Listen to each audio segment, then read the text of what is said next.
বলেন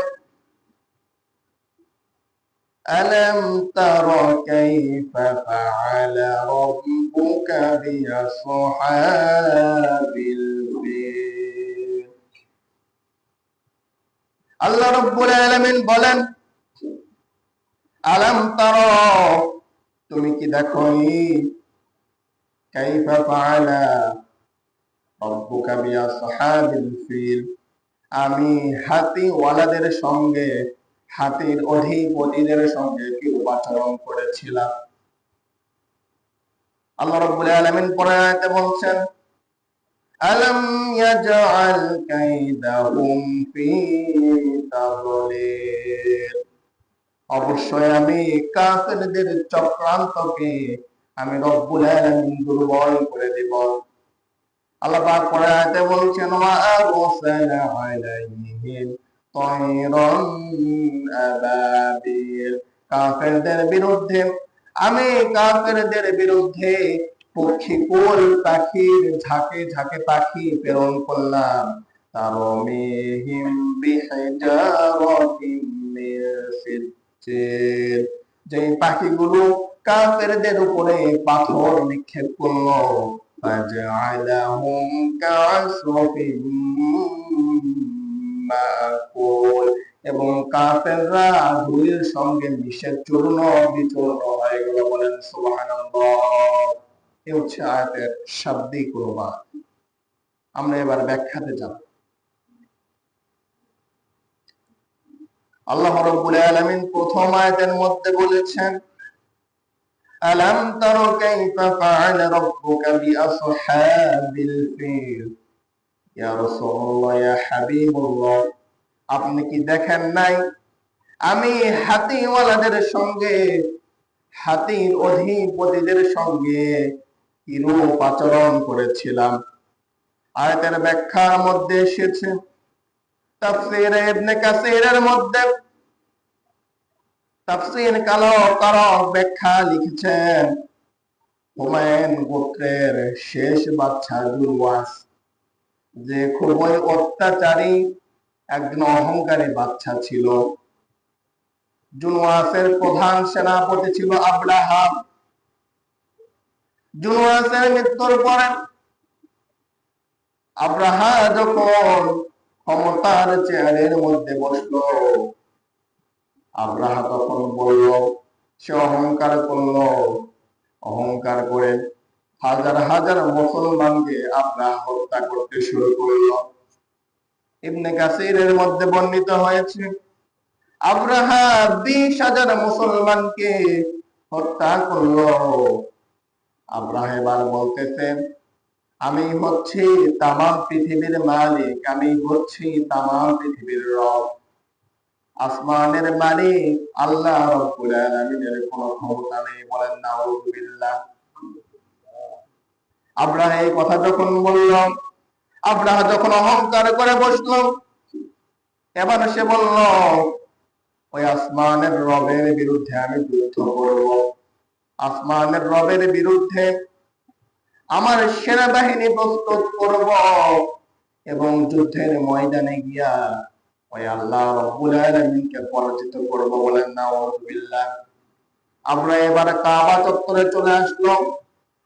আল্লাহ রাব্বুল আলামিনের যে ঘর বাইতুল্লাহ, বাইতুল্লাহ আবরাহা ভেঙে ফেলবে, সে তার সৈন্য বাহিনী নিয়ে প্রস্তুত হয়ে চলে আসলো।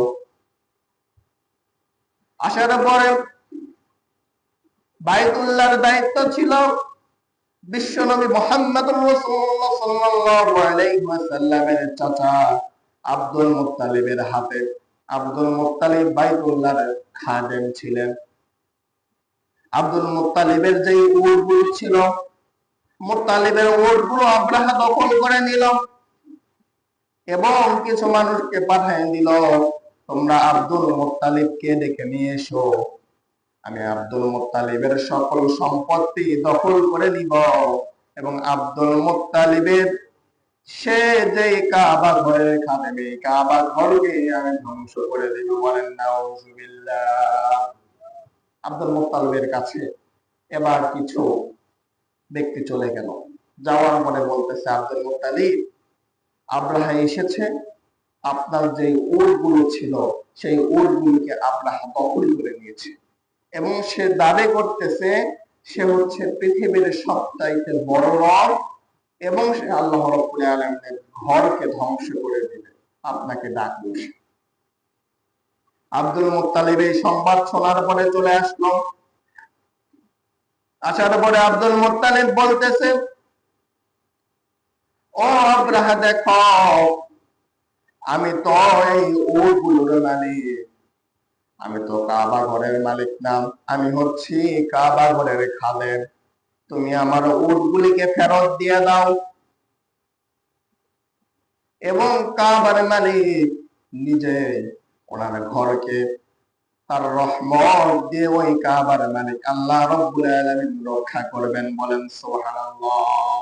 আব্দুল মুত্তালিব বলতেছে, আমি তো এই ঘরের মালিক না, আমি হচ্ছি এই ঘরের খাদেম এবং এই উটগুলির মালিক হচ্ছি আমি। আমার উট তুমি ফেরত দিয়ে দাও এবং কাবার মালিক যার ঘর তুমি ভাঙতে এসেছো ওই মালিকই তোমার ফায়সালা করে দেবে। আমরা এবার আব্দুল মুত্তালিবের উটগুলিকে ফেরত দিয়ে দিল। এবার আব্দুল মুত্তালিব সেখান থেকে চলে গেলেন এবং আল্লাহ রাব্বুল আলামিনের কাছে দোয়া করলেন। আল্লাহ রাব্বুল আলামিন আব্দুল মুত্তালিবের দোয়া কবুল করলেন এবং তিনি ওয়াআরসালা আলাইহিম তায়রান আবাবিল, আল্লাহ রাব্বুল আলামিন ঝাঁকে ঝাঁকে পাখি প্রেরণ করলেন, যে পাখিগুলো আব্রাহার সকল হাতি এবং সকল সৈন্যদেরকে ধ্বংস করে দিল, বলেন সুবহানাল্লাহ। আল্লাহ রাব্বুল আলামিন পরের আয়াতে বলছেন, আলাম ইয়াজআল কাইদাহুম ফি তাদলিল, আল্লাহ পাক রব্বুল আলামিন বলছেন, আমি রব্বুল আলামিন কাফেরদের চক্রান্তকে অবশ্যই অবশ্যই ব্যর্থ করে দেব, বলেন সুবহানাল্লাহ। কাফেররা যতই চক্রান্ত করুক না কেন, যতই ষড়যন্ত্র করুক না কেন, আমি আসমানের রব, আমি আল্লাহ রাব্বুল আলামিন কাফেরদের চক্রান্তকে ব্যর্থ করে দেব। আল্লাহ রাব্বুল আলামিন যে আয়াত বললেন, আয়াতের ব্যাখ্যার মধ্যে এসেছে কাফেরদের চক্রান্তকে আল্লাহ রাব্বুল আলামিন কিভাবে ধ্বংস করে দেবে, কিভাবে চুরমার করে দেবে। আল্লাহ পাক রব্বুল আলামিন বলেন সূরাতুত তারিক 15 নম্বর আয়াতের মধ্যে আল্লাহ পাক রব্বুল আলামিন বলেন, ইন্নাহুম ইয়াকিদুনা কাইদা ওয়া আকিদু কাইদা, কাফেররা মুমিনদের বিরুদ্ধে ষড়যন্ত্র করে, মুমিনদের বিরুদ্ধে চক্রান্ত করে, আমি রব্বুল আলামিন কাফেরদের বিরুদ্ধে কৌশল করি। ফামাহিলিল কাফিরিনা আমহিলহুম রুয়াইদা, আমি রব্বুল আলামিন হচ্ছি সর্বোত্তম কৌশলী, কাফেরদেরকে আমি কিছুদিন ছাড় দিয়ে রেখেছি, কিন্তু কাফেরদেরকে আমি কখনো ছাড় দেব না, আল্লাহ রাব্বুল আলামিন বলছেন। আয়াতের ব্যাখ্যার মধ্যে এসেছে আবু জেহেল বিশ্বনবী মুহাম্মদুর রাসূলুল্লাহ সাল্লাল্লাহু আলাইহি ওয়াসাল্লামের বিরুদ্ধে ষড়যন্ত্র করলো, চক্রান্ত করলো। মুহাম্মদের কোরআন আমরা মক্কার জমিনে শুনতে দিব না, মুহাম্মদের কোরআনের মধ্যে জাদু রয়েছে, মধু রয়েছে, মুহাম্মদের তেলাওয়াত আর আমরা মক্কার জমিনে শুনতে দেব না। আবু জেহেল আইন জারি করল, আর তোমরা কেউ মুহাম্মদের তেলাওয়াত শুনতে যাবে না। কিন্তু রাতের বেলা আবু জেহেল চিন্তা করলো, আর হয়তো কেউ মুহাম্মদের তেলাওয়াত শুনতে যাবে না, আমি একটু গিয়ে মুহাম্মদের তেলাওয়াতটা শুনে আসি, বলেন সুবহানাল্লাহ। আবু জেহেল এবার মুহাম্মদ সাল্লাল্লাহু আলাইহি ওয়াসাল্লামের বাসার পাশে এসে দেওয়ালের সঙ্গে কান লাগায় দিয়া কোরআন তেলাওয়াত শুনতেছে। আবু জেহেলের মন্ত্রীগণ উতবা সাইবা ওলীদ ইবনে মুগীরাও এসেছে কোরআন তেলাওয়াত শোনার জন্য।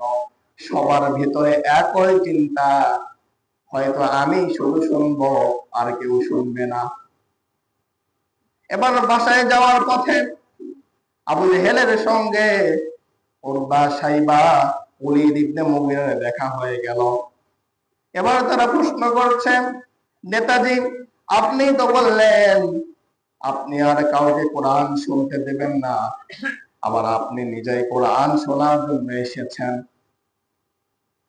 নেতাজি এবার বলতেছেন, মুহাম্মদের তেলাওয়াতের মধ্যে যে সুন্দর মধু রয়েছে, যে জাদু রয়েছে, মুহাম্মদের তেলাওয়াত আমাকে বিমোহিত করেছে। আমি যদিও মুহাম্মদের বিরুদ্ধে বাইরে গিয়ে অনেক গুজব রচনা করি, তবুও মুহাম্মদকে আমি অন্তর থেকে ভালোবাসি। বলেন সুবহানাল্লাহ। আবু জেহেল আবার বলল, মুহাম্মদকে থামানো যাচ্ছে না, তার তেলাওয়াতের মধ্যে হয়তো মধু রয়েছে, তার তেলাওয়াতের মধ্যে হয়তো জাদু রয়েছে, সে আমাদেরকে পাগল পাড়া করে তেলাওয়াতের দিকে আকৃষ্ট করছে। এবার মুহাম্মদকে তোমরা পাগল বলে মক্কার জমিনে ঘোষণা করে দাও। মুহাম্মদ সাল্লাল্লাহু আলাইহি ওয়াসাল্লামকে আবু জেহেল পাগল বলে ঘোষণা করলো। মক্কাতে যত মানুষ হজ করার জন্য আসতো সকলকেই বলতো, মক্কাতে একজন পাগল রয়েছে যার নাম মুহাম্মদ, তার কাছে তোমরা যেও না, তোমাদেরকেও সে পাগল করে ফেলবে। কিন্তু মানুষের অভ্যাস হচ্ছে, তাকে যে এই বিষয়টা নিষেধ করা হয়, ওই বিষয়টা কিন্তু মানুষ বেশি বেশি করে করে। মক্কার জমিনে লোকজন যখন হজ করতে আসতো, তারা বলতো একটা পাগলকে আমরা দেখে চলে যাই। হজ শেষ করে যাওয়ার পথে তারা যখন বিশ্বনবী মুহাম্মদ রাসূলুল্লাহ সাল্লাল্লাহু আলাইহি ওয়াসাল্লামকে দেখার জন্য গেল, যাওয়ার পরে এত সুন্দর তেলাওয়াত শুনে, এত সুন্দর ব্যাখ্যা শুনে তারা মুহাম্মদ সাল্লাল্লাহু আলাইহি ওয়াসাল্লামের প্রেমে পড়ে গেল। এবার তারা সকলেই বলে দিল, লা ইলাহা ইল্লাল্লাহু মুহাম্মাদুর রাসূলুল্লাহ। তারা বলল, আল্লাহ ছাড়া কোনো ইলাহ নেই, মুহাম্মদ সাল্লাল্লাহু আলাইহি ওয়াসাল্লাম আল্লাহর বান্দা এবং প্রেরিত রাসূল। তারা কালেমা পড়ে মুসলমান হয়ে গেল। আবু জেহেল এবার বলতেছেন, আমরা তো ষড়যন্ত্র করে পারলাম না, তাকে পাগল বলে পারলাম না, এবার মুহাম্মদকে তোমরা মক্কার মধ্যে জাদুকর বলে ঘোষণা করো, কারণ তার কথার মধ্যে জাদু রয়েছে। তার কাছে মানুষ যতই যায় ততই তার প্রেমে পড়ে তারা মুসলমান হয়ে যায়, তার তেলাওয়াত শুনে তারা মুসলমান হয়ে যায়, তার ব্যাখ্যা শুনে তারা মুসলমান হয়ে যায়। মুহাম্মদকে তোমরা জাদুকর বলে ঘোষণা করো। মুহাম্মদ সাল্লাল্লাহু আলাইহি ওয়াসাল্লামকে আবু জেহেল মক্কার জমিনে বলে দিলেন মুহাম্মদ হচ্ছে জাদুকর। এবার সে মুহাম্মদ সাল্লাল্লাহু আলাইহি ওয়াসাল্লামের বিরুদ্ধে লাগার জন্য মক্কার জমিনে যত জাদুকর ছিল সকল জাদুকরকে দাওয়াত করলো, অমুক দিন অমুক স্থানে মুহাম্মদের বিরুদ্ধে তোমাদেরকে জাদু করে দেখাতে হবে। তোমরা যদি মুহাম্মদের বিরুদ্ধে বড় কোনো জাদু দেখাতে পারো, তাহলে তোমাদেরকে আমি আবু জেহেল অনেক পুরস্কারে পুরস্কৃত করব। এবার জাদু দেখার দিন চলে আসলো। অন্যান্য জাদুকর মুহাম্মদ সাল্লাল্লাহু আলাইহি ওয়াসাল্লামের সামনে জাদু দেখাচ্ছে, তারা বিভিন্ন ধরনের জাদু দেখাতে লাগলো। এবার জাদুকররা মুহাম্মদ সাল্লাল্লাহু আলাইহি ওয়াসাল্লামকে চ্যালেঞ্জ করলো, আপনি যদি আকাশের চাঁদকে দ্বিখণ্ডিত করে দেখাতে পারেন, তাহলে আমরা সকল জাদুকরই আপনার প্রতি ঈমান এনে মুসলমান হয়ে যাব। বলেন সুবহানাল্লাহ।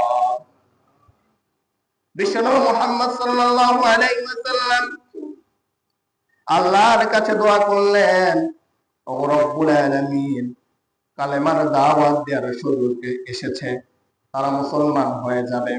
আল্লাহ রাব্বুল আলামিন কোরআনে কারীমের সূরাতুল কমার প্রথম নাম্বার আয়াতের মধ্যে বলেন ইকতারাবাতিস সাআতু ওয়া ইনশাক্কাল কমার।